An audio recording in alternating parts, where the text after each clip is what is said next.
The wheel of time turns, and ages come and pass, leaving memories that become legend. Legend fades to myth, and even myth is long forgotten when the age that gave it birth comes again. In one age, called the third age by some, an age yet to come, an age long past. A wind rose in the insert location here. The wind was not the beginning. There are neither beginnings nor endings to the turning of the wheel of time, but it was a beginning to this podcast. Welcome to Catch the Theater. Wow. You have that memorized like I have the Samurai Jack intro memorized. I also have that memorized. One day we'll do a Samurai Jack episode. For those of you wondering, this is not the Wheel of Fortune TV show. Okay, we're not about to do a podcast about people spinning a wheel to earn some money. This is The Wheel of Time on Amazon Prime. It rhymes. Ooh. The newest-ish thing taking the world by storm, maybe, if you're in some circles. In some other circles, maybe you've never heard of this thing before.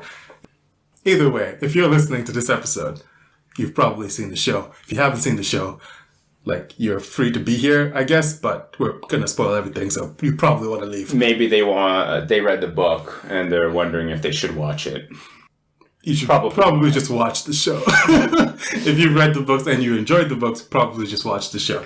I will say I have read the books multiple times, all 15 of them, so it will sometimes be difficult for me to not accidentally spoil things. I will try my best, and editing magic will make everything work, but if you've only seen the show, there is a non-zero chance that you might be spoiled for something in the books listening to this. Since I have not read the books, I'll do my best to be like, hey, I don't recognize that. Alright, let's dive into this. I'll do my spiel. My second spiel, because I already did a spiel. I love fantasy. I know you like fantasy too. The thing I love reading the most, The Wheel of Time, is probably my favorite story ever, which is not to say that the story is perfect or that I haven't read stories that are in different ways technically better in different aspects. It's one of the earliest big fantasy stories I read, and it really struck me, and I love the character arc of Rand. I can finally say that now. It was so tiring. When they were doing who's the Dragon Reborn? And I was like, I can't talk about anything. But his character arc throughout all the books is my favorite character arc in fantasy ever. I love other characters for other reasons, but his character arc, I love it most. So that's why it has a special place in my heart. What is your relationship to this story? It was definitely a journey. Mm-hmm. Rand, I did not like at the beginning. Did not like his haircut. I did not like the way he carried himself. We've had many conversations about haircuts and people's walking. It just did not feel like a peasant to me, or like a person who comes from this small village. Mm-hmm. More felt like a guy who came from the 21st century. But as the movie progressed, so did my liking towards him. You actually like him by the end? I like him by the end. Interestingly, I won't say it here now, but a plot twist in the end of season 1, towards the end of season 1, actually explains certain things about things I didn't like him in the beginning. So a very common thing in the books, it's one of the most talked about things, is Robert Jordan, the author, uses unreliable narratives to probably the most masterful extent I've ever seen. You're in the character's heads. It's third person limited. You're in the character's head when you're reading, and all you see is the world through their head. And the way it reads, and it takes a long time, well, for some people longer than others, but it takes a while for this to really register in your mind. When characters see things and comment about the world and say things as fact, that doesn't mean it's true. And the characters are very flawed in myriad of different ways. So I have enjoyed seeing that aspect brought into the show. Now, the show is definitely an adaptation. They're adapting the series, not just book 1. If there are things that are going to be important later on, they're trying to pull them in earlier, start to set the seeds for it. If there, I'm sure there's plot lines that are going to be dropping, some things are going to be tweaking, yada, yada, yada. Careful where you're treading. They're going to be tweaking stuff. It's an adaptation. But this first season definitely doesn't go in many ways, plot-wise, doesn't go past the first book. In some ways it does, but in most ways it doesn't. And oh boy, is it an adaptation. And oh boy, are some people so mad about how different this is than the books. I'll just say, I like the show. I was mostly positive on it. There are things I didn't like. There are things I like. There are things I'm like, I'm still interested enough to watch the second season. So, and I've heard lots of people say, "Oh, I'm interested in reading the books now," which means the adaptation has done its job. Wait, so people who've read the books generally don't like the TV show, or a few select? I have no idea because I'm trying to poke my head in different circles. There's definitely people on all ends of the spectrum. There's definitely people who are obnoxiously positive about the show and unwilling to listen to criticisms. There's definitely people who are obnoxiously negative about the show and unwilling to listen to like why the show is the way it is. And probably most people are in the middle ground of like most ratings. I hear people give the show like a 6 to like an 8 out of 10. So that seems to be where most people are rating it, as far as I've seen anyway. Okay. There's definitely people out there who are way more into it than I am, but for the layperson, I know way too much details about everything that went into production, and that has actually completely changed the way I view adaptations. Like, I don't know if I'll ever look at another adaptation the same way again, because I know so many of the reasons why they made the decisions they made, and it's very fascinating. And I think that some of the criticism I've seen about the show has less to do with the show and more to do with the books. You're saying, if you hadn't read the books, you'd probably be fine with this, but because you've read the books, you're upset about this, and you don't understand what it takes to adapt something from a book to a TV. It's more than just, obviously, if it's in the character's head, you need to somehow show it, but like, the way things ripple around, and it's a whole thing, and I am honestly impressed that we even have a show. Well then, my follow-up would be, since in general, you're such a nanny nagger. A nanny nagger. Yeah. Okay. You nag a lot about the movies and stuff. Mm-hmm. Let's hear a positive take you took away from the way they do adaptation. The positive I took away is that it's harder than it looks. I mean, I never thought it was easy. Writing is not an easy thing, and TV production is a whole to do. But I never been so aware of how difficult it is, because they've talked about things like, so COVID really impacted them. I mean, that's not a normal writing thing, but it did happen. They were in production all the way to episode 6. So I'm not sure if you know this, but Barney Harris, the actor who plays Matt, and this might ruin part of the show for you. The reason he's not there in the past 2 episodes is that he wasn't there when actual filming. So when COVID happened, they had to close down shooting, and they restarted a couple months. I think they had to start and stop multiple times, but essentially when they were really ready to be back, Barney Harris wasn't there. He wasn't there. No one really knows. I think he's definitely alive, but no one really knows like why he didn't come back. Like maybe his family died. Who knows? Who knows what happened? I don't really care to speculate. Point is, he didn't come back. And they had to, imagine this, Sam, after having footage all the way up to episode 6 and some, because they shot in blocks, like they didn't necessarily shoot like anything episode 8 before episode 1. They had to figure out how to write him out of the last 2 episodes. I cannot imagine how much of a nightmare that would have been. You know, like you have like 6 more months for the show to come out. You have to, I mean, more than that, more like a year and a half. And you have to completely change the last 2 episodes that you've planned for years before, knowing that the first 6 are locked in, because there's nothing you can do about that. Like you can do editing magic to like maybe take some stuff away, but I can't even begin to comprehend how it was not a complete cluster. Wait, so in the original story, does he go with them? I would say that this adaptation is far enough removed from the books that doesn't actually matter. When I was watching it, I honestly just thought he didn't go. I was like, but then I realized, oh crap, yes, Barney Harris isn't here for the next 2 episodes. They literally had to write that in. If you go back and watch it again, you can tell he's obviously not there. They're basically just piecing scenes of him being there before and just like slapping it into places. Everyone's like, Matt. He's not there. They're just trying their best to make it work. Okay, so this is far removed, the plot, that it's not part of the original story. In the original story, when they go to the ways, yes, he's there with them. I don't know how they plan to fix that when they get a new actor. Donald Flynn is the guy who's going to be playing him moving forward. There's different ways people have talked about, there's parts of book 2 and 3 that they can move together and pull it around to get him back involved in the plot. It's doable. Dang. Okay. Credit to them. I actually thought it was an interesting choice anyways. I mean, I think it worked out fine. So kudos to them. I thought if anyone wouldn't go, it would be Nineveh. I'm not even going to try and correct you. Continue. Okay. Miss the Wisdom. There we go. That's the one. I thought if anyone weren't to go, it would be her. And so I was a little taken aback, but I was like, I can roll with this. Yeah. Another random production fact. I will stop talking about production facts soon. They had a location for the fight, like a physical location somewhere in, I think, Monaco, where they wanted to go and shoot. And then COVID happened. So they couldn't go there to shoot. So they had to, in like 3 months, construct what you saw. So I don't know what it was supposed to look like originally, but it probably wasn't supposed to look anything like that. And they had to do that all on the fly. And I was like, okay.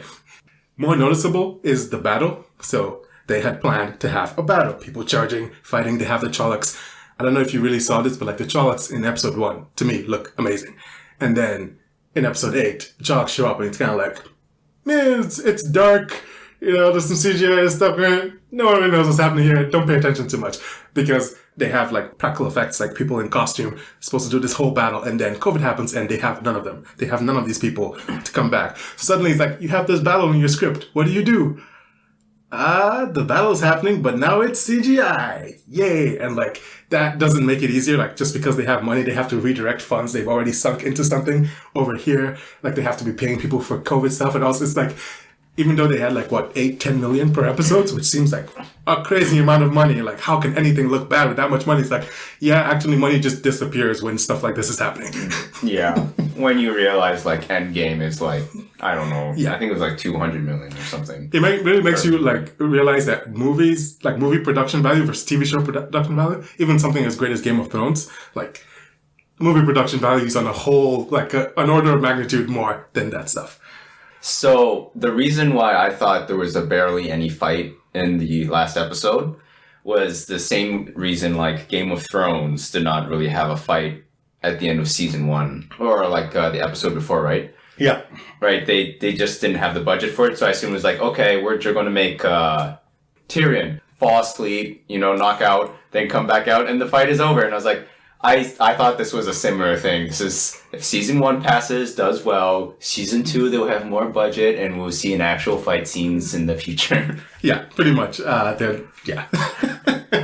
Anyway, enough about that, all that nonsense. Let's actually talk about the show. Overall thoughts. Did you like it? Did you not like it? If I wasn't forcing you to watch the show, would you ever have watched it? And would you watch season 2 in either of those scenarios?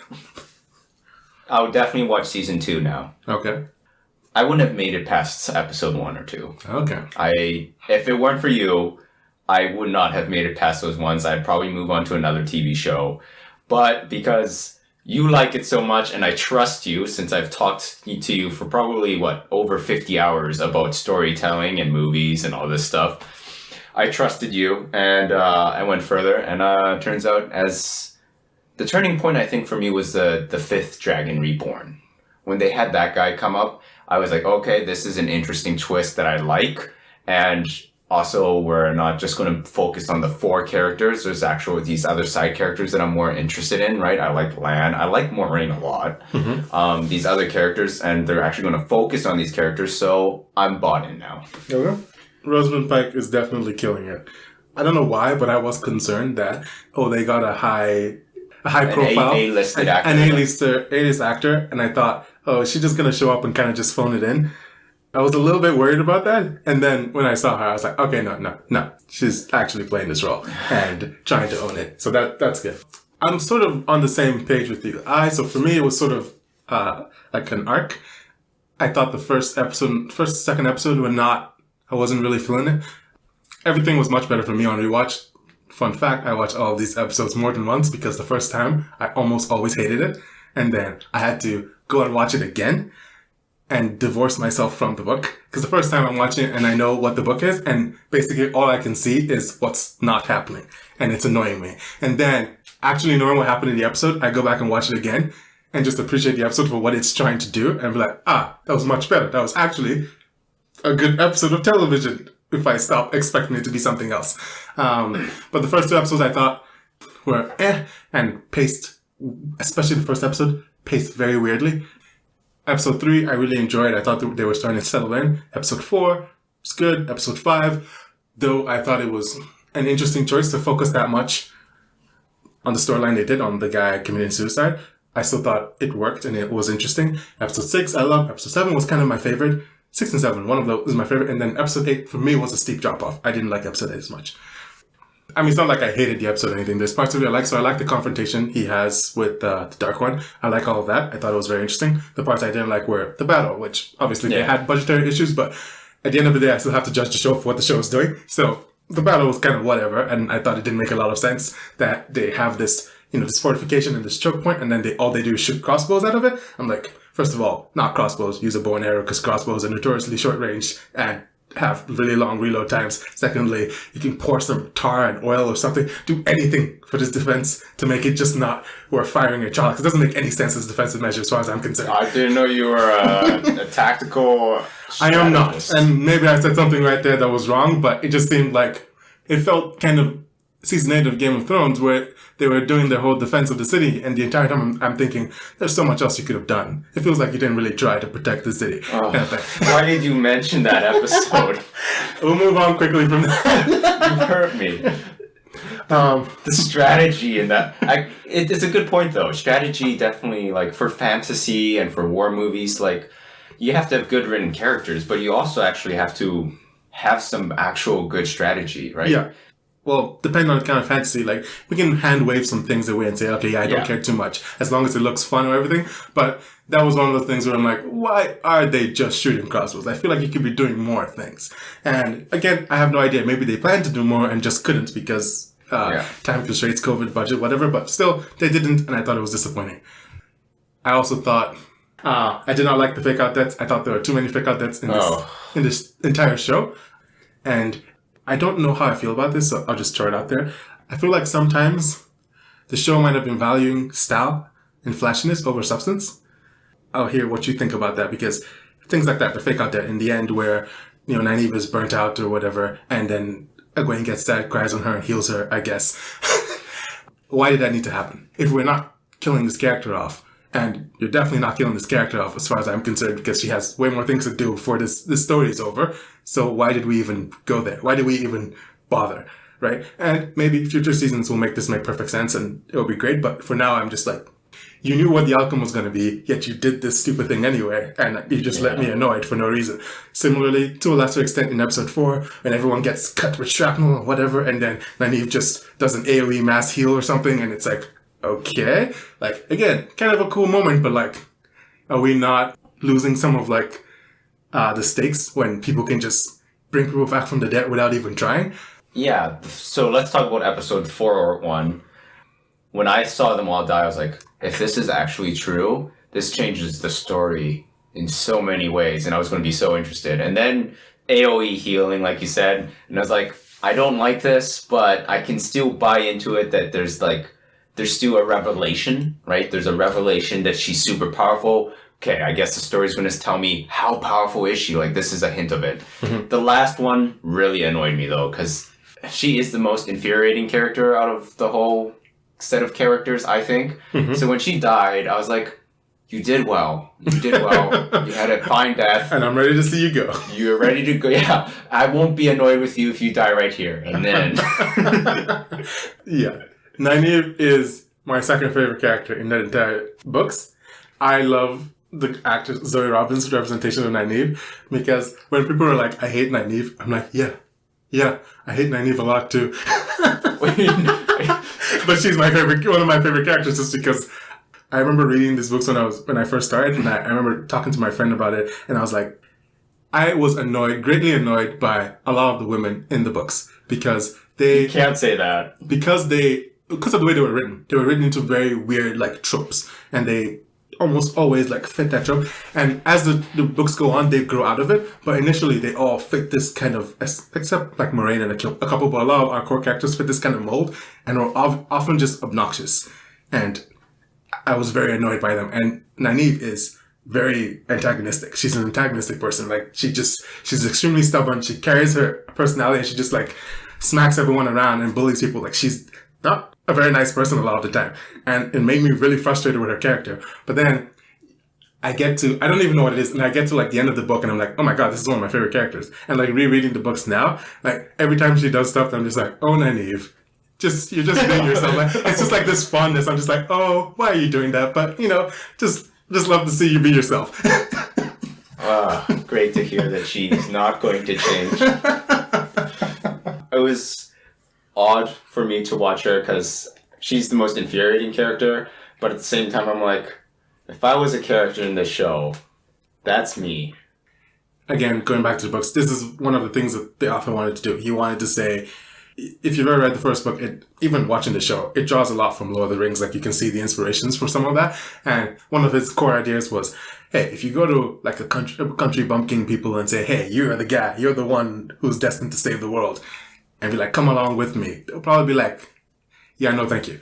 And he kind of wanted to explore that, like what that kind of burden can put on people and how people would realistically react to it. So again, a lot of the characters, it's like sometimes you love them, sometimes you really hate them because they're just being human beings. Yeah. She is a human being. Yeah, and they have their flaws. And it's like she doesn't like Moraine and she doesn't like Aes Sedai and the entire institution. Yeah. And she has reasons for that. Are those reasons valid? Probably not, but that's how she feels, and like she's not going to stop feeling that way, at least anytime soon. It definitely helped too when it became more apparent that this was intentional, her character, because nothing is worse than a character who's very stuck up and stubborn and all this stuff, and it's treated as a cool thing or like a righteous thing. Yeah, definitely the TV show especially when her conversations with Moraine towards the end of the season, like Moraine is highlighting like, you're acting out not because you're confident, you're acting out of insecurity, basically, right? Pretty much. Kind of a bit of that Zuko thing that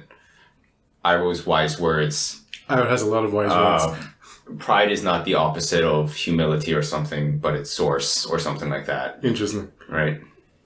Yeah, I think, so that's one thing I'll say I think the show did a bang up job on, is they hit all the characters on the head. These are whatever you want to say about the plot line, these people understand who these characters are, and I think that's the most important part. So that's why I'm super willing to just give them leeway left, right, center, to change whatever they want, because I think based on the characters, I think they know what they're doing. Okay. Random point. I want to see if you caught this. So Nynaeve says at the beginning, you probably didn't catch this because it was episode 1, you probably weren't paying a lot of attention to what they were saying. The wind. No, she says to Moraine that she had her mentor walked from the village all the way to the White Tower, and they turned her away because she was a peasant, and they just like were stuck up about it. Does that make sense to you? They turned her away because she was a peasant? Yeah, she said something like they took one look at her ragged clothes and peasant accent, and they basically turned her away. No, now that you mention that. And this is one of the things that I love about this book, is like, she says that so confidently, and in that moment you're like, yeah, the Aes Sedai suck, they're probably very like high class, noble stuff, but it's like, then episode 6, you're like, yeah, Swan was a fisher girl, and she rode all the way to Tavlon and became Yamasee. Like, obviously they don't turn people away because they're peasants. Was your mentor just lying to you? Did she go there? Was she not powerful enough? And they just turned her away because she couldn't do anything, and then she was embarrassed? Like, what happened there? Clearly you don't have the right answer. Raph, I know this is all in season 1, yeah, but somehow it's still a plot twist to me that I'm not supposed to know yet. You understand? Yeah. Those are the little things that make it fun. Yeah. I have an interesting question for you. You know what? This is off the cuff. It's not even in my notes. How do you think the magic works? I want to hear you, but I guess I should say it first. I want to hear you because I have some qualms and reservations about how visually clear they're being about stuff. Like, there's things like when Nynaeve says something that's incorrect and then the show demonstrates that's incorrect. And there's stuff that I don't know if it should be unclear, that I think might be unclear, but I have no idea because I haven't talked to anyone who hasn't read the book. So, okay. So they haven't talked a lot about it. Yeah. Actually, how it works, and I assume there's going to be more on it. Yeah. But from what I see, I like the word channeling, because it became apparent after a while that whatever this force is, midichlorians or not, probably midichlorians. What I thought was interesting is that it's not just your magic. It's a magic that can be transferred between people. And that's why it's called channeling, I assume, because like I noticed that the Aes Sedai, right, multiple times they would have multiple people line up and use their powers into one person or something like that. So there's a way that there's 2 ways to do it, I think, and it has to do with desire. I'm guessing the good channeling is a desire that's like more collective and communal. And then there's an evil desire that's more focused on yourself, which the dark one is like take it for yourself, make it whatever you want it to be, right? I don't know, because there's an anime, My Hero Academia, right? Yeah. There's two characters, right? There's the all for one and one for all. And I kind of feel like there's a little bit of that dichotomy in this magic. I just don't know exactly how. So my takeaway from that entire thing is you watch My Hero Academia?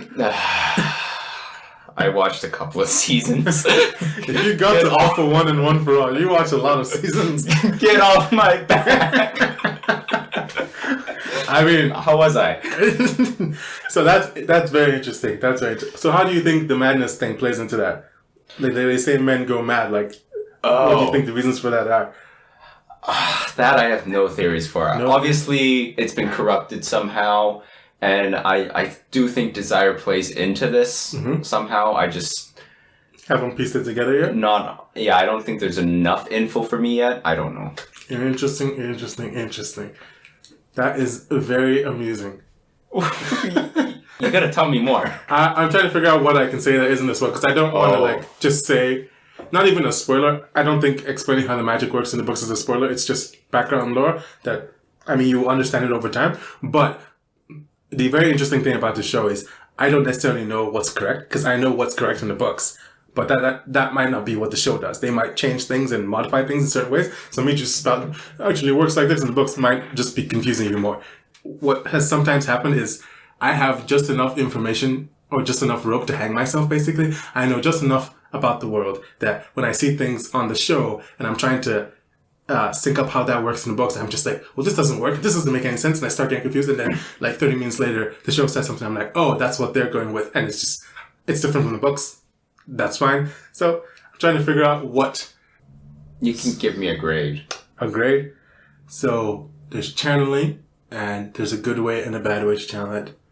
And the madness has something to do with the bad way that men channel it. I'd give you like a D.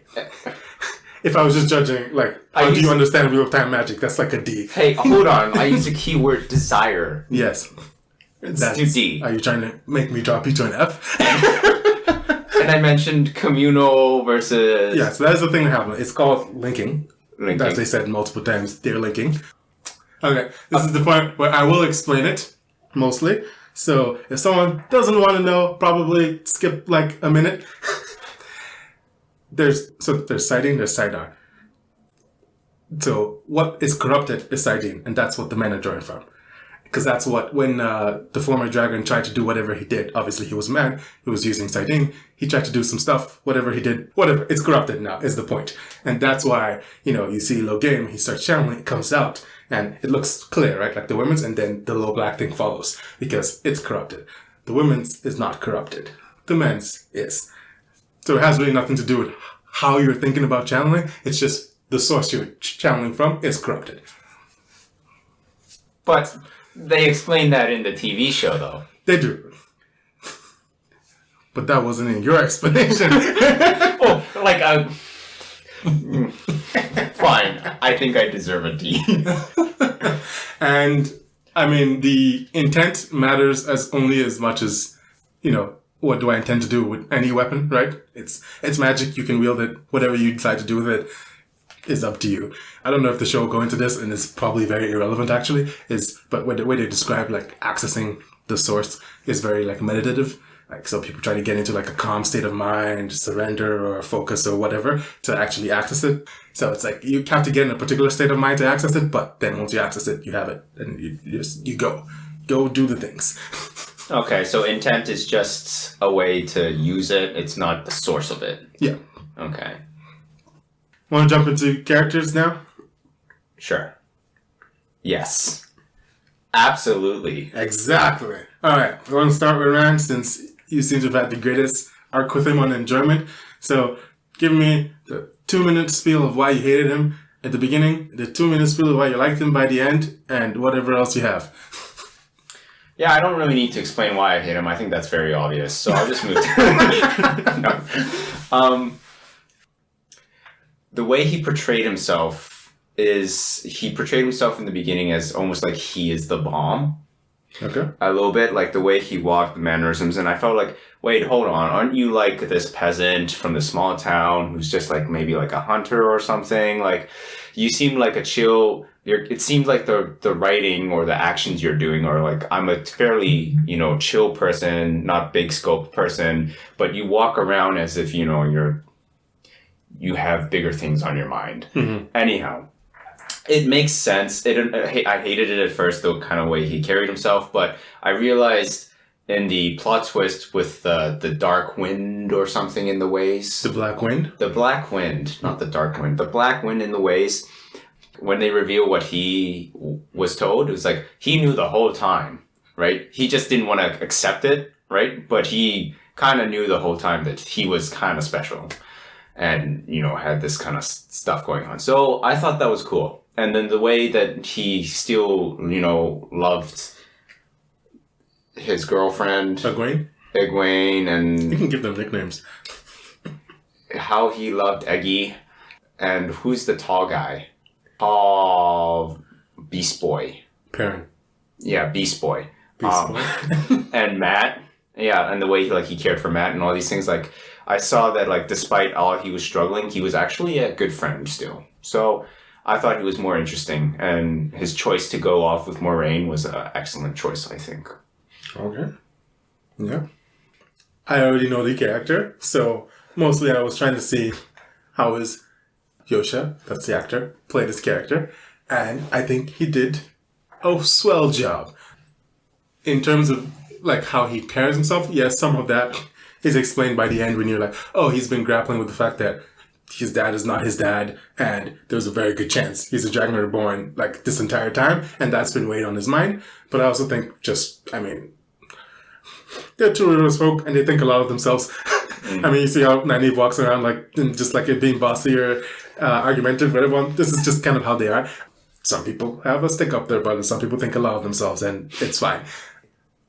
I did like episode 7 for that reframing and be like, oh, he's been thinking about this for a while. And, every time he's like, maybe it's Matt, or saying, oh, it's Matt the one, you're like, so in the back of your mind, you've been like, but I can channel though. So you've just been lying to yourself, and that's very interesting. And then him choosing to go, I thought was, the classic, heroes, noble sacrifice, martyr stuff. But I did find very, satisfying the resolution. I think the way that, the Dark One tried to tempt him with this perfect world. One of my favorite things about Rand is that he just wants to be on his farm with his wife and his kids. There has never been a more domestic person in the world. he just wants to be chilling on a farm. He doesn't want any of this, at least so far. And the Dark One is tempting him with, this is the thing, you can have this, you can remake the world. How that's supposed to work, I don't know, but he can remake the world however he wants. And this is, really a very low bar, but it's a bar that not a lot of people cross. So great job, Rand. It's hey, this might be great, but that's not the woman I love, right?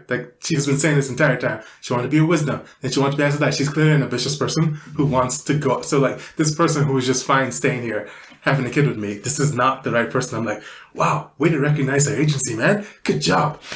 True. I did respect that. Yeah. So I enjoyed that as a catharsis, because he's been being very whiny about it, actually, from the first episode. When she first said it, he was he walked away, and then he was almost nagging her and trying to guilt trip her, and then keeps bringing up, oh, you walked away from me, right? So the fact that he finally, at least we understand that in his head he gets it, even though he can sometimes still be, mean or salty about it. He gets it. In his head, he gets it. And I'm that's good. I like that. Yeah. Who's next on our chopping block? Egwene, because I want to talk about Moiraine last. Egwene. Honestly, she's fine. Portrayal, I think, again, still great. She feels like Egwene to me, but I don't think she did a lot. I don't think a lot of them did a lot in this season, honestly. What do you think? Yeah, it's a setup, but I definitely felt like I got to know her character. I know that she's she has her own ambitions and all that, and she's also pretty trusting towards Moiraine, which I kind of liked. She kind of realized pretty earlier than anyone else that Moiraine can be trusted. I know that's not a completely true statement, but you know, for what they were doing, like, she has good intentions. Yeah. Right? And she was able to recognize that first. I think there's a very interesting thing where in the books, especially the first book, you're really focused on Rand most of the time. That's why it's not in any way whatsoever a mystery in the books who the main character is. So Moraine is like this mysterious figure that you're never in their head. And so she's much easier to distrust in the books. Like, what is she actually about? It's also very easy to trust her because you're reading a fantasy and it's old school fantasy and there's like the wise wizard comes into town and you're like, they're probably a good person, right? Like, it's very easy to trust her. But like, the show does a similar thing where like, it does show you that she does scheme, but at the same time, it's like, she's kind of the main character of season 1. Arguably, a toss-up between her and Rand, but I feel like it's more focused on her. Well, the main character is not going to be evil, so there's no reason to distrust Moraine most of the time. Yeah. But, my favorite part of all of Egwene was when they met the Armorlin, and the Armorlin was like, so I've heard you're the most powerful channeler you've seen in 1,000 years. And you can just see the way she just lights up. She's like, yeah, it's me, right? It's me. Nynaeve. She's like, oh. That to me was just like, yes, perfect. Beast Boy, Perrin himself. How do you feel about the man? I would assume that he was probably the most interesting person off of episode 1 because he killed his wife. Is that true? Did you find him the most interesting person? I think after episode 1, I was most interested in Matt. Okay. But yes, definitely he was like a number 2 there because it's like, okay, are you we're gonna do anything with this? They don't kind of immediately tackle it, right? And I feel like that's fair. But as the season progresses, you see more of his like guilt. And what really makes it interesting to me is that he starts guilting himself because he has feelings for Egwene. Yeah. And I think that adds a whole nother dimension to like him killing her, right? So I thought that was, that hits like that's tough, man. Yeah. At first, I thought it was a bit disappointing when I got to the end, that he didn't really do anything, like action-wise. But the more I've thought about it, the more I like it because he has a very emotional arc for the entire time. In the books, Perrin is in his head a lot. If you're in Perrin's head, he does a lot of thinking before he does anything. And when you're out of Perrin's head, you're like, wow, yeah, he's just standing there. He's probably doing a lot of thinking because I remember those 5 chapters I read of him just thinking. So, obviously, he can't just be thinking the show, but I think they found a very great way of externalizing all the stuff that's happening in his head. It's like, he kills his wife, and initially, I didn't like that because I thought, this character is done for the rest of the season, right? Like, I will not accept him doing anything because he killed his wife, and any reasonable person is going to just shut down after that. So, I thought it was like in the second episode, he was very quiet and like mumbling about, and like he had the injury, which he didn't say anything about, kind of like he was punishing himself. So I thought that was good. And the 1-1 time gap did make it easier to accept that he'd like come out of his shell a little bit more. And then of course they started playing tic-tac-toe on his back. So, that doesn't help. It took me a second there to figure out what you were saying. I guess I would say I don't think I got enough from The Way of the Leaf. I understand by the end that like that's supposed to be something he's struggling with, violence versus peace. I know they talked about it and he was with them, but I didn't get enough of him discussing it, I guess. I didn't get enough. And that's a lot of what this show, some of my gripes with it and the editing is. A lot of time I can infer what you mean, but I didn't see enough of it. I have the pieces to put it together, but I wanted to see a little bit more of that develop. And I guess by the end when he's like, The Way of the Leaf is bullshit, I'm like, I see what you're doing here, but like I really didn't see the part where you were fully buying into it, I guess. Don't do the way of the leaf. Be the way of the sword. How do you feel about The Way of the Leaf, actually? Didn't like it? Surprisingly, people have strong opinions about this, which is very hilarious. I don't know. It reminds me of marijuana and the hippies, I guess. Sorry, gypsies. Is that better? That's worse. They're the Romani people. The Way of the Leaf, the ones who don't fight, right? Yeah. And they like all stand right there, and then the Way of the Light is like chuckles and is like, let's just punch them down. Yes, I recognize that they're a bunch of pacifists, and obviously in a violent confrontation, they're not advantaged. But that doesn't mean that their way of thinking is not something we should strive for, right? It's like, they're like, we don't want violence in the world. Most people can probably agree that we don't want violence in the world. We can make fun of them, but I'm like, I mean, do they not have a point? Can we all just stop fighting? I don't hate the way of life. I'm just like, I don't think it, especially in a fantasy setting where presumably the forces of good and evil are going to battle. I'm like, this is probably not the greatest moral to have right now, but I can vibe with it. Yes, like, of course we all want peace, but then it's the question of, like, the world, right? Can the world actually obtain it? To be fair, I did like what she said, like, she was talking about vengeance. Yeah. And what greater vengeance against death than life or something like that? What greater vengeance against violence than peace? Okay, yeah. Which I thought was a cool line, and I understand the motivations. I guess I should take back a little bit of what I said, but it's just like, you got a dark one right here, and the guy's called the Dark One, just FYI. It's called Dark One, probably not because he's a very good guy. You see those Trollocs? They're not really interested in peace. The only way their story will become interesting is that if they actually manage to have a discussion with the Dark One and convince him to stop fighting. You got 14 books to go, man. Who knows what could happen? This is probably a small one. There's Lan, Loyal. I'll group them up because they're very minor. You like Lan? I like Lan. Got anything else to say about Lan? No, I liked him. I felt like the acting was competent, but I liked his dedication towards Moraine. Like, he really felt like, yes, I serve this person and I do it well. Like, he doesn't complain about the way he serves her, even though she is hard to serve, right? More than other Aes Sedai, it seems. He serves her well and he, like, does it to the T. I thought that was cool. I thought his weeping, I think that was the most emotional scene for me. There's a lot of people who don't like that scene because he's supposed to be this, the classic, like, stoic macho, not necessarily macho, but like this stone cold guy who, like, doesn't, his face is like a mountain and death walks where he walks or whatever it says in the books. But I really like that, getting to see, because he's got emotions. A friend just died, and honestly, he's not even crying in that scene. He's actually just screaming. No, that's the thing. I'm surprised people didn't like that, because that's a stoic... I think that most people who don't like that are, again, getting caught up in what they expect the character to be and not what the show is telling you it is. But part of what made it so emotional for me was that it's a stoic... Yeah. It's a stoic weep. Like, he's yelling like... If I could yell like that... And I don't know, I think that might actually be a real thing that happens in some cultures, like a chief mourner. I don't know anything about it. I probably could have looked it up. I didn't look it up, but I think that's a real thing, which is a very interesting concept. This person is obligated to weep and grieve openly to make it easier for everyone else to grieve if they need to. So I'm wondering how it actually ties into, like, his Asian heritage. I don't know. I watch Chinese movies here and there, and I do watch Hollywood movies here and there. You've watched Hollywood movies? I have. Okay.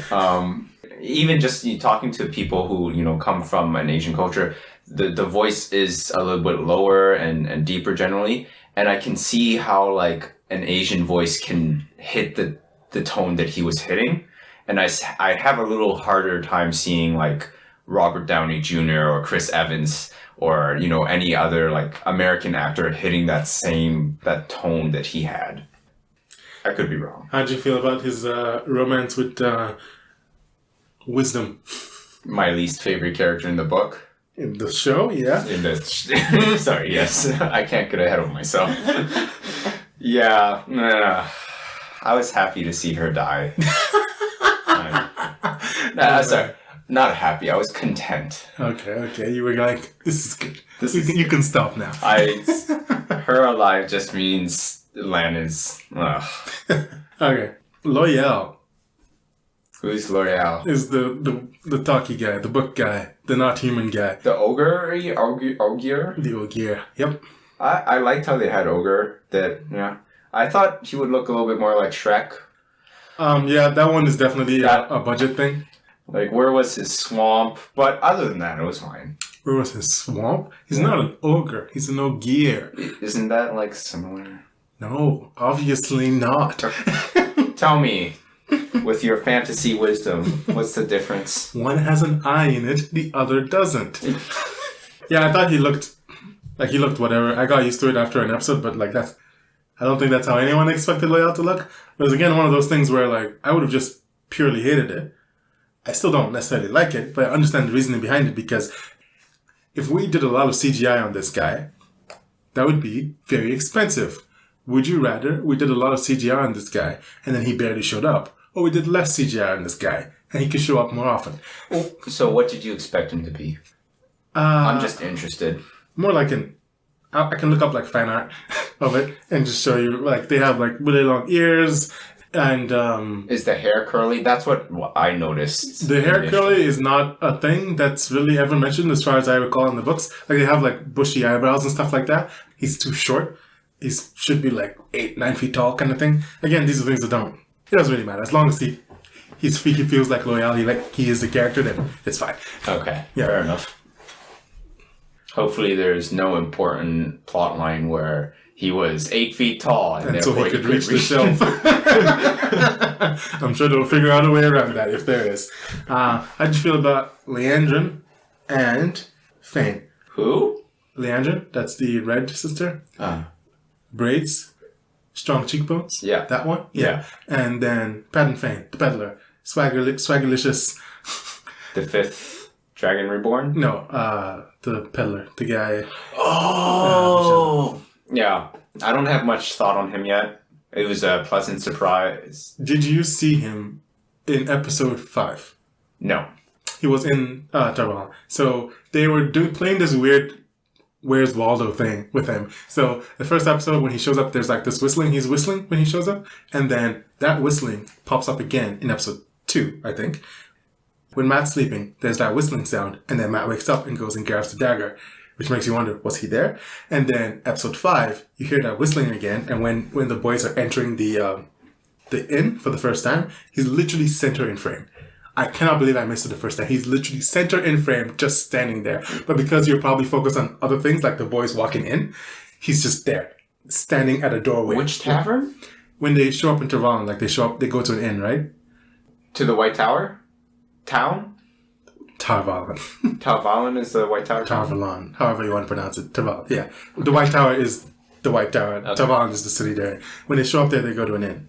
And you hear the whistling again. And later on in that episode, actually, either when Rand meets Loyal and he's looking down, or a different time when Matt is looking down, you can see Pat and Fane just sitting in the thing. He's just like watching, he laughs and he walks away. And it's like this like random half a second. It's like, what is he doing here?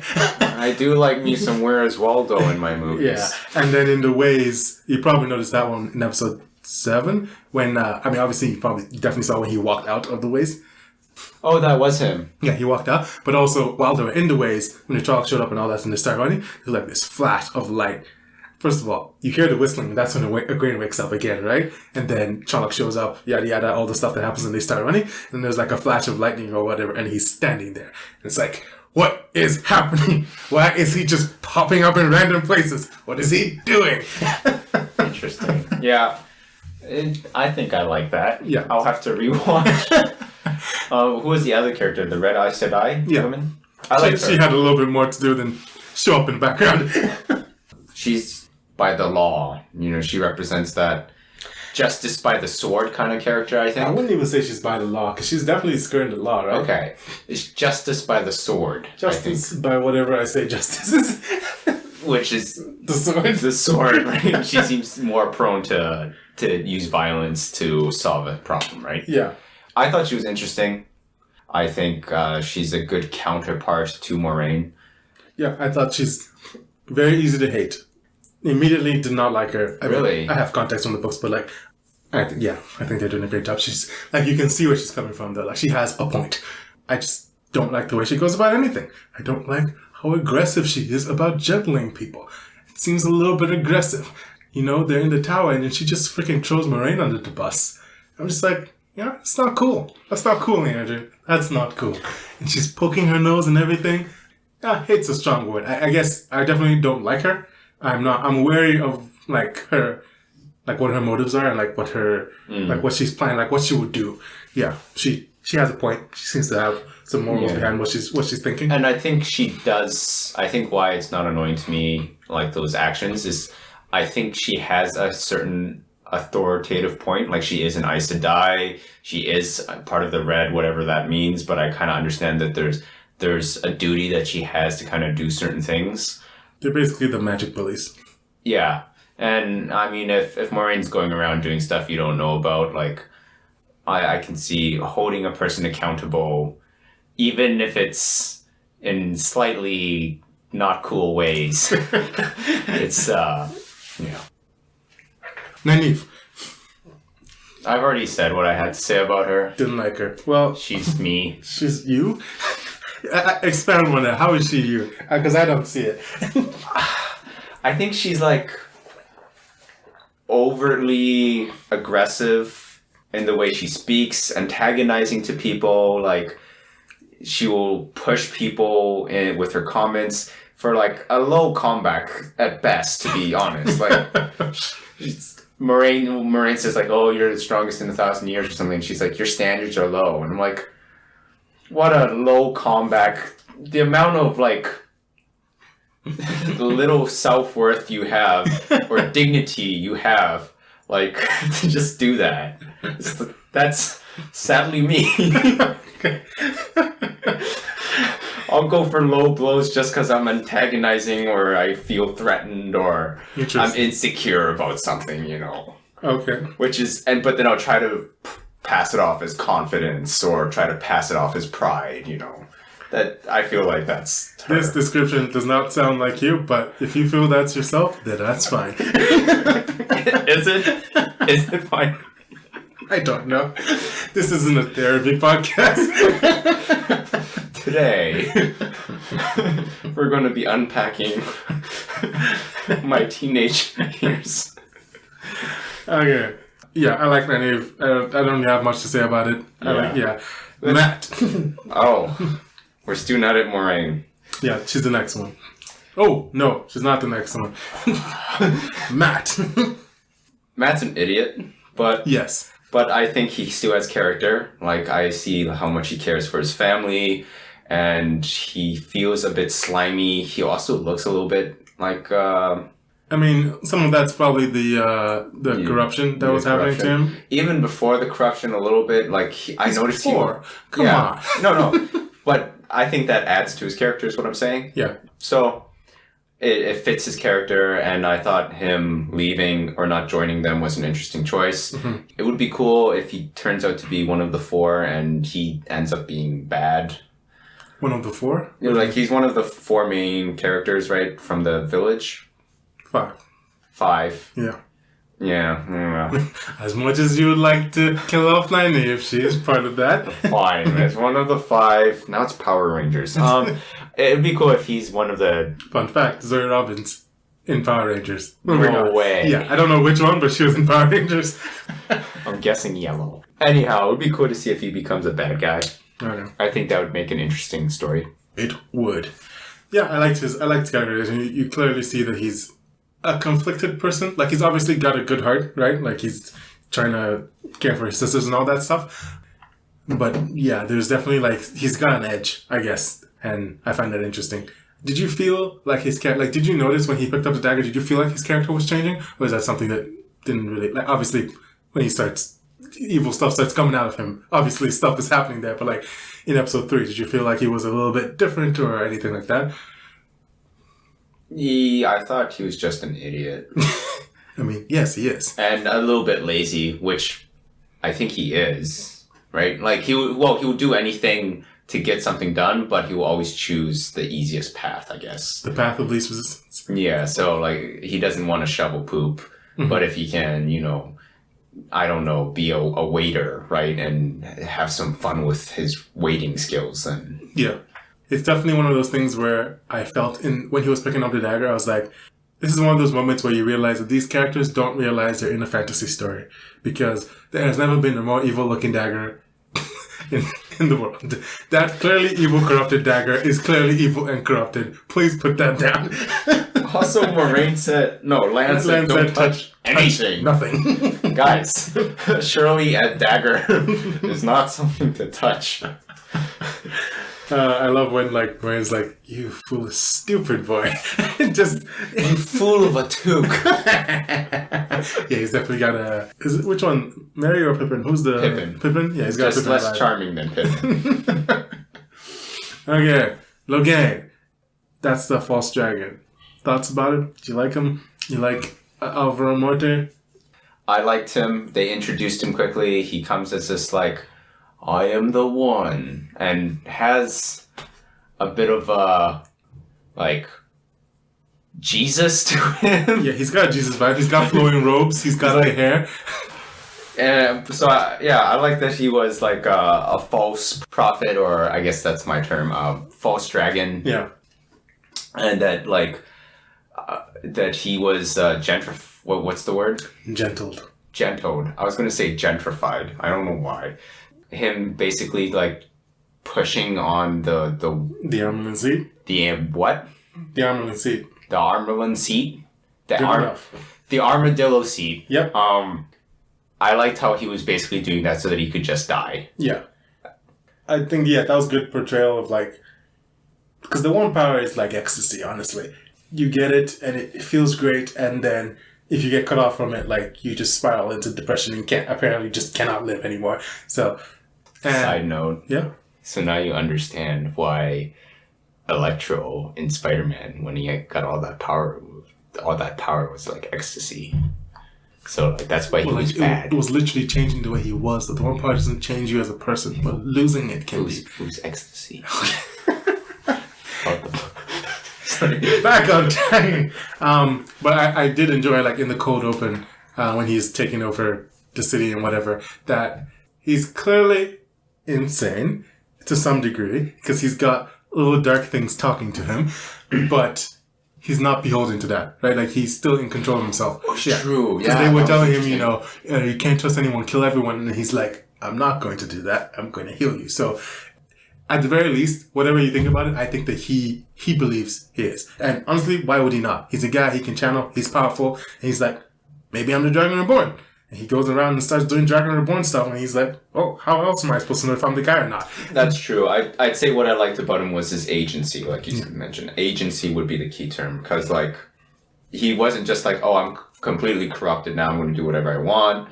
And even after he was gentled, he still was able to scheme and devise a way in which he thought he could kill himself, right? Yeah. Like, he had agency. Yep. Now we can talk about who you want to talk about. Tom. What? I'm just kidding. He's the Gleeman. Qui-Gon Jinn. Qui-Gon Jinn? Oh, Moraine's Qui-Gon Jinn. Think about it. I'm thinking about it. The White Tower is the Jedi Council. Okay. That's where all the politics happens, right? That's where all the things are going on. And guess what? Qui-Gon Jinn don't like the Jedi politics. Who doesn't like the Aes Sedai politics that much, but is still good at it?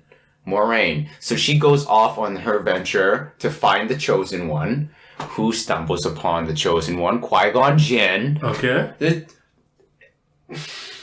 Do I have to say more? It's like... Yeah, I want to see the full thing play out. She finds the Chosen One, and she feels like she's a part of that group, but also not completely a part of that group. Like, has her own agenda, has her own wise philosophy, right? Qui-Gon Jinn had his own wise philosophy. What's her wise philosophy? Well, she had, more so than other Aes Sedai, I felt like she has a lot of understanding of the past and, like, and of the prophecies that are coming, right? She had interpreted the prophecies, right? To an extent. To an extent, yes. I mean, she has a leg up on most other Aes Sedai in that she knows the dragon has been reborn. Yeah. And most people don't know that. Okay. But she's able to interpret it and apply it and, like, do stuff on her own. And that's kind of like how Qui-Gon was. Like, it's not really explained that well in the movies, I suppose, but, like, his character was that he actually had a wise understanding of the teachings from the previous Jedi, whereas maybe some other Jedi would mostly focus on the now and the politics of the now and defending now. He understood the past and how it applied to now and the future, which I feel I get a vibe from Moraine. Okay, sure, that works for me. Moraine is Qui-Gon Jinn. Yes! That's all I wanted to say. No, I like Moraine. I really enjoy how... I think it's Rosamund Pike's acting. A lot of times she and Lan are not actually saying words to each other, which I find interesting. Like, she will say something, he'll give her a look. She'll say something else, he'll give her another look. And it's like, I assume you guys, whatever your mystical connection is, allows you guys to get more out of each other's, like maybe you can read each other's minds, whatever, right? So that's interesting, but what I found most interesting was like times in which she's clearly trying not to lie. That's one of the things I find fascinating about Aes Sedai in general. Yeah. Just the fact that they cannot say things that they know to be untrue, but how little that actually stops someone from just, for all intents and purposes, just lying to you, right? Because there's two, especially in episode 7, which is probably why episode 6, which is why I like it so much, is that episode 6 is like Moraine's episode, right? Like I don't think there's a single shot that she's in scene for, except the cold open. She's actually in every other shot. When she shows up to the boys, right, she's like, your friends, I have people looking for your friends or whatever. And then she finds Egwene and Perrin, and Perrin's like, are they here? And she's like, I have people looking for your friends or whatever. And she just moves on, and she just doesn't give Egwene the information that your friends are right here. Why doesn't she give her the information? I don't know. Moraine likes to be controlling, I assume. Like, she wants to control everything, and she tells them they might run off and start doing weird stuff. She's like, I'm just not going to give you the information so I can control you. And like, when they're about to go into the ways, she's like, when I first saw you guys, I didn't trust you, and I didn't really know you. But now... And then she stops. And then she starts saying something else. And you're like, yes, you still don't trust us, do you? I didn't notice that. And like, even so far as like when she, like obviously like before they go in, they're like, okay, what happens to people who, if we're not the dragon and we go to the eye of the world? And she's like, we can never know what will happen. And it's like, so, but you're pretty sure they're going to die, right? And then the next episode, she reveals that, right? And she's like, if you don't go, you will die there. And obviously, you can view that as like an altruistic thing, like she's telling them the truth, she wants them to know. But I don't trust Moraine's motives at all. I always think Moraine has like 10 things in her head she's scheming about. So in my head, I read that as she's gotten to a point where she's talked to the seer, she's done all this stuff, and she doesn't know which one it is. And she's like, if any of these people has information that will make this more easy for me to figure out, I need to push them to do that. And she's like, your friends will die. So, if you know something, tell me. And what happens? Rand goes and tells her. And it's like, this is Moraine. Everything she does, she's constantly just scheming and manipulating people. And I love it. Yeah. I agree. She is manipulative and deceptive, despite never lying. Yeah. She seems like she has like her heart's in the right place. She has a noble goal. Yeah. But she herself is a very deceptive and manipulative person. Mm-hmm. I like the way she comes about it. It's actually intelligently done, the way she tries to manipulate everything. And even though it doesn't always work out, which is also a good thing, you can see like she put a lot of thought into everything she's doing. Even though like, and again, this feels like an acting thing, but it allows me to like almost get into the person's head, and when they're giving her information and just the way her eyes dart around. Like when people are talking to her, you can just see like her mind is just going all over the place, trying to figure out how she can use anything to her advantage. And with the Dark One, when he took away her power, she's like, I got a knife. I came here. I mean, he definitely could have handled that situation. Actually, we can dive into that. What do you think happened at the end? What do you think happened there? The Dark One did something to her. She can't channel anymore. Rand did some light stuff. The Dark One disappeared. And there was cracks on the floor. Like, what's happening? What's going on? So I think Rand was channeled to the mirror dimension. Okay. You've just introduced the concept, the mirror dimension. No. Doctor Strange talked about the mirror. Ah, yes. I forgot that this was part of the MCU. Well, clearly, I'm going to say it's in Rand's head. Okay. And the Dark One just knows how to go into that person's head or something. I mean, he has been invading their dreams, so... Yeah. At this point, at least, I have no reason to believe that you can just make reality a reality the way you want it. Nothing has indicated that. The only place you're a god of a reality is your own mind. So I'm assuming that's where Rand was. It was all in his head, some sort of thing there. And there's okay. You're having a stroke. The prophecy says that he will either join him or turn against him or kill him, right? Yeah. Right. So Moraine is clearly defeat him. So Moraine has the knife in case, by chance, he decides to join him. She can kill him right away. Yeah. How is she gonna know he joined him? That's left to be decided. Yeah. I understand, though, in a desperate situation where you have nothing else but a knife, use the knife. might as well put it up against his neck and hope for the best, because, like... What'd you have to lose? The Dark One, yeah, you're not exactly a match for him. She really wasn't. Like he handled her like that. Yeah. I was like, okay. I see we've established the power relations already. Yeah.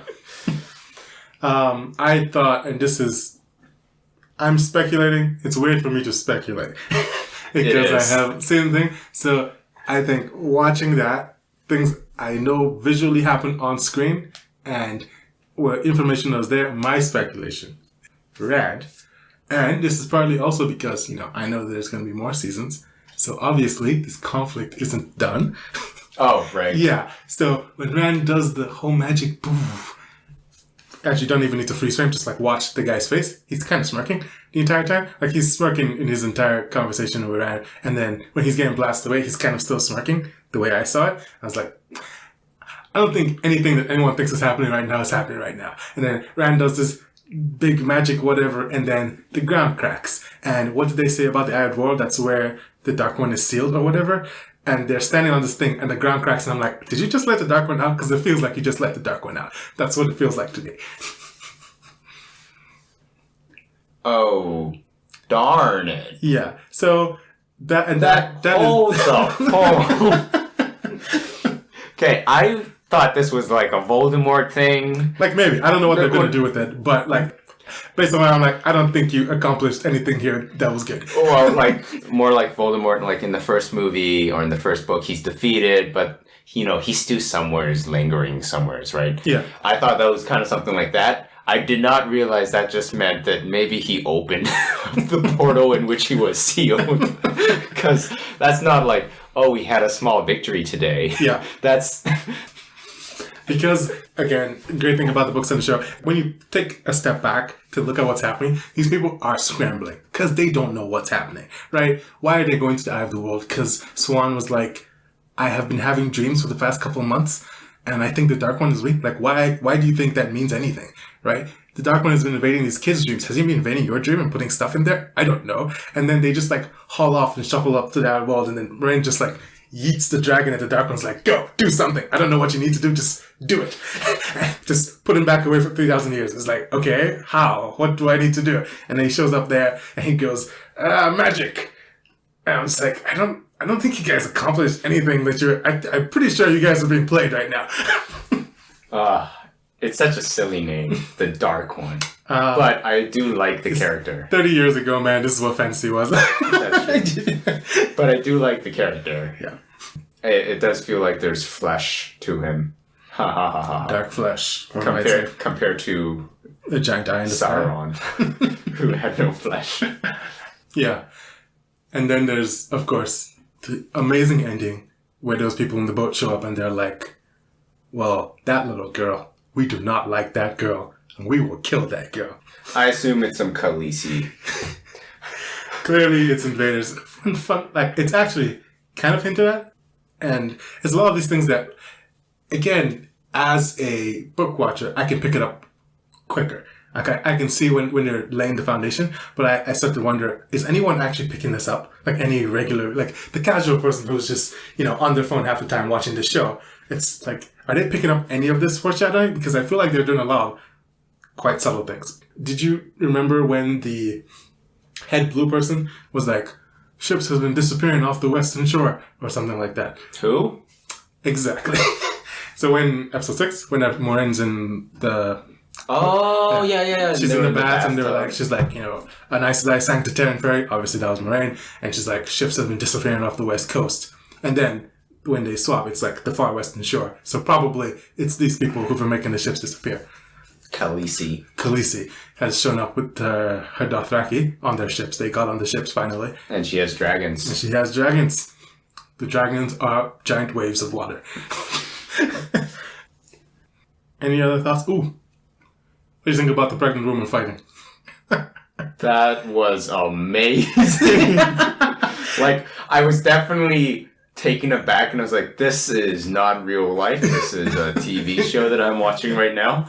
But that was amazing. And they made it interesting. She's like, it's not like I'm just going to slay 5 guys, right? It's like, it was actually a good fight sequence. And it's like... Yep, that is probably just the best sequence of the entire show. It's like, okay, you did it. And it's just like, I'm going to give birth now. Excuse me? Like, there are so many questions. I'm like, what are you doing here? Like, not even, oh wow, this woman is in labor and fighting. That's amazing on its own. But I want to know, like, how you got here. Because, like, you're part of a group like this IEO, right? So you guys invaded and you're pregnant? And they were just like, yeah, sure, you're pregnant. Come on, let's go invade these people. Like, what? And you showed up to this battlefield pregnant and you were like, oh darn, I'm in labor. I guess I better go run off there. They're like, what's happening? Yeah. I assumed she was being attacked by somebody. It wasn't a choice. Yeah, I mean... That's what it looks like. Like, she... From my point of view, the Jedi... No. From my point of view... That one stays there. From my point of view... The Jedi are the evil ones. I don't even know what I was saying. From my point of view, it was looked like there was a siege being... And she was, like, part of the people who were being attacked. I don't know. Don't tell me. No, I won't tell you. I just said she's near the White Tower. They're at Dragon Mount. Yeah, I mean, what did they say in the show? I'm trying to remember.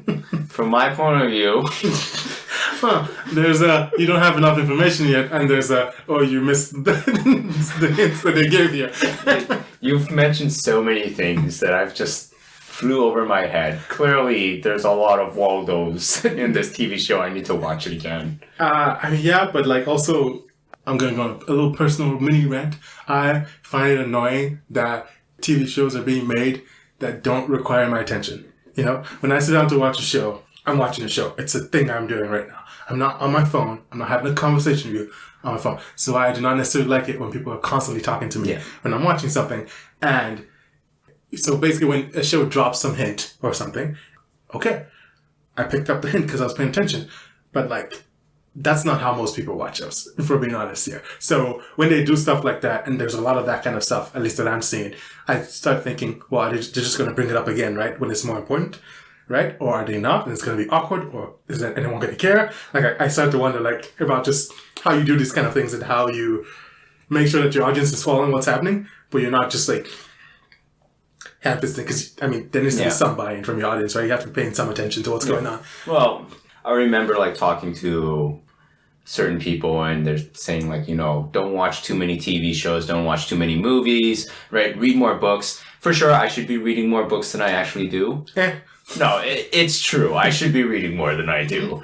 But one thing I always like brought back to them is like, actually, movies are a multimedia platform, right? Or multi-platform, right? It's not just words. There's actual pictures, and the pictures are changing. That's what a video is. I get it sounds stupid, but like that actually means something. Yeah. And then like there's a screenplay. There's the way the story is told. What are people are saying?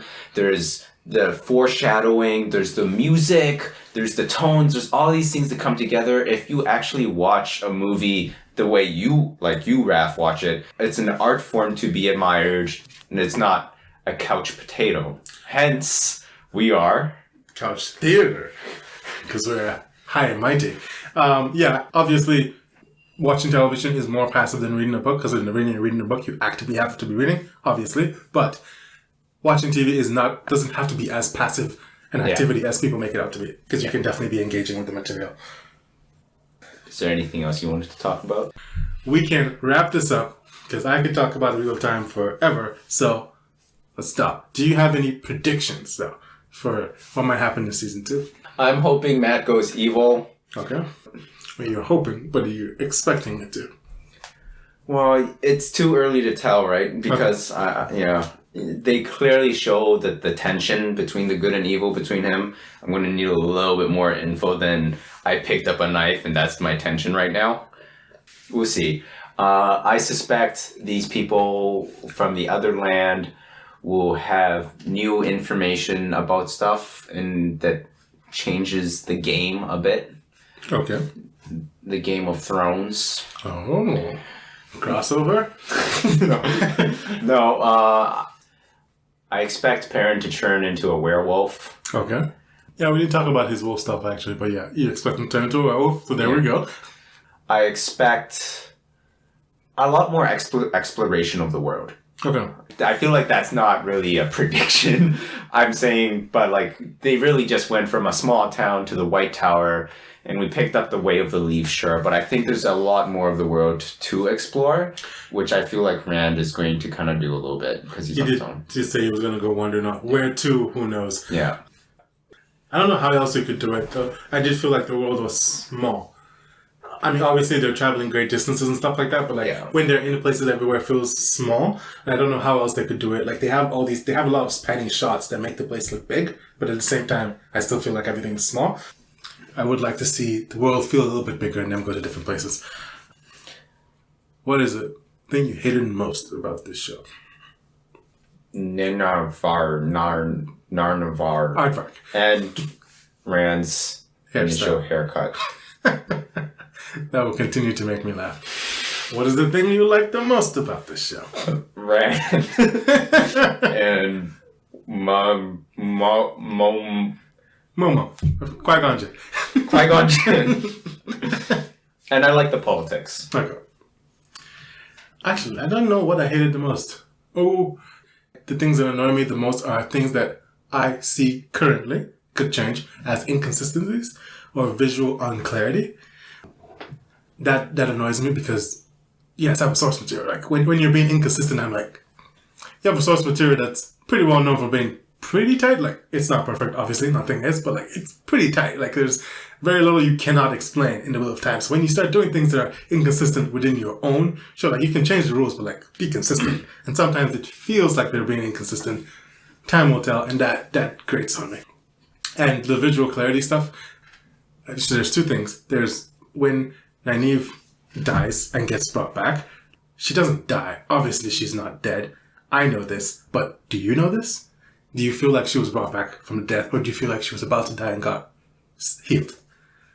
I felt like she came back from the death. Exactly. And that is a problem for me, because I understand in my head that the one power cannot undo death. That is the thing I know. So when I see that, you're immediately like, oh, she's probably not dead. And if you like turn up your brightness and don't watch this on like a laptop, but like watch this on like a big monitor and stuff, you can see that it's kind of subtle. Like the way everyone else looks like pretty burnt out. She looks like she's pretty toasty, but she's not quite there yet. So like she's not dead yet.